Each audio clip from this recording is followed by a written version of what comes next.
Hello wrestling fans, the Wrestling Wizard here, and welcome to another episode of Wizard Watch, the weekly show where we look at the top moments from Monday Night Raw. Now I don't know about you, but tonight's show felt like a preview for Survivor Series War Games, because essentially we got faction war galore. We saw interactions between the Judgement Day, the Bloodline and LWO. Loving it. We even saw a stare down between Rhea Ripley and Solo Sikoa. Yes, you heard that right. Yet again, are they teasing something there? Like, what is going on? We'll have to wait and see. And this angle all started with, unsurprisingly, Roman Reigns behind the scenes pulling the strings, saying to Paul Heyman, and then Paul Heyman passing on this information, that the Judgment Day and the Bloodline were going to strike a bit of a deal.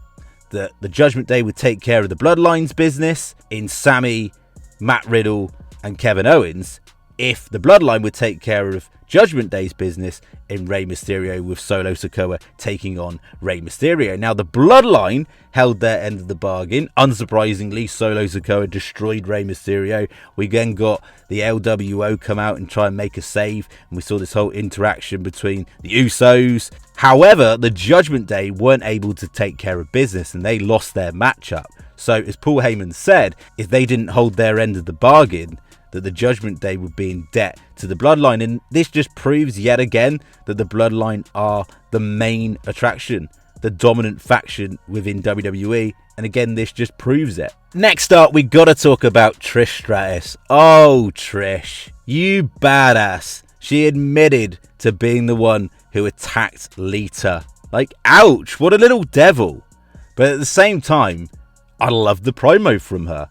Trish is not really notable for her promos, and she delivered. I loved the line when she came out with, "I'm not a nostalgia act. I'm not your childhood fantasy. I'm the greatest of all time." Essentially saying that if it weren't for her, there would be no women's division. She's done it all on her own, single-handedly.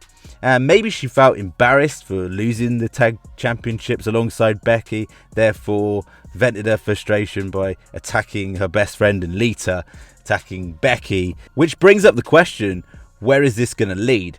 Probably guessing we're going to get Lita and Becky versus Trish, maybe Bayley into the mix, because Damage Control are certainly all up in the air at the moment. There's more trouble in paradise because we got a matchup in the night between Dakota Kai and Bianca Belair. Bianca Belair beat Dakota Kai, and it's safe to say that Io Sky was not impressed, far from impressed. And originally we thought, well, Bayley's definitely going to be the one to break up Damage Control. Now it's not so clear cut. So who's going to turn? Is there going to be a turn, or are they just naturally going to break away? We'll have to stay tuned for it. It's going to be an interesting dynamic. But of course, we got the option on the cards of just a standard Becky versus Trish Stratus matchup down the line, maybe. We'll have to wait and see. We also got a segment with Cody Rhodes tonight. Unsurprisingly, he wants Brock Lesnar big time. And he got his wish. It has been confirmed that we're going to get Brock Lesnar versus Cody Rhodes at Backlash. Genuinely looking forward to that match. But Cody Rhodes had to plead for this, really, and I did not expect to see Brock Lesnar appear and come out on Monday Night Raw. I loved it. I loved the fact that you just got this fired up Cody Rhodes breaking through security, he is desperate to get through to Brock Lesnar, and it just makes you anticipate the match between the two of them even more. And I didn't think I'd be down for this match, but I am. In other news, we also got a couple of other tasty matchups. We got a match between Seth Rollins and The Miz, which on paper, I know, doesn't sound like it's going to set the world alight, but it delivered. I thought both sides put up a really decent fight, especially The Miz. It definitely seemed like we saw more of a kind of fiery version of Miz, which is a breath of fresh air. Remember, that guy did main event WrestleMania and beat John Cena. It's easy to forget about that.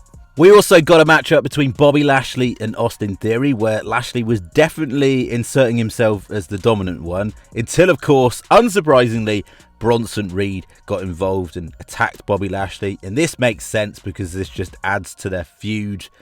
And looking forward to the face-off between Bobby Lashley and Bronson Reed. I think that's going to be a really badass match. Of course, the question mark remains surrounding Bray Wyatt. he challenged Bobby Lashley before he went away, so are they going to pick up that storyline potentially once the draft happens? If Bray Wyatt gets drafted to Raw, maybe? We'll have to wait and see. As always, thank you so much for watching the video. Be very much appreciated if you could like the video, share the video, and even better, subscribe if you're new, and we'll catch you in the next one.